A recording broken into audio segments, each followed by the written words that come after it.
L-attur Ingliż ta' fama internazzjonali John Hurt miet fil-lejl ta' bejn il-ġimgħa u s-sibt.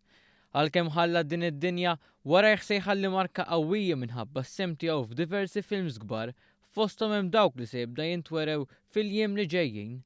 Sir John Hurt wieled fit-22 ta' Jannar 1940, dan ifisser li l-ġimgħa li għaddiet huwa għalaq 77 sena.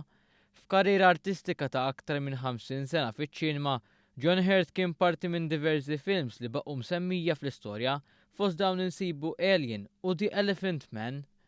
Biss John Hurt kellu korrelazzjoni ma' pajjiżna kif jispjega Mario Azzopardi, kritiku tal-films.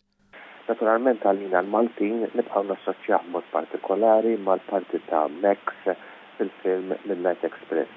Li niftakru li Max kien ħabsi Ingliż li jkun mitfuq fil-ħabs Tork, ċeni li jibqgħu famużi għalina l-Maltin għaliex kienu ġew filmjati f'Antirmu.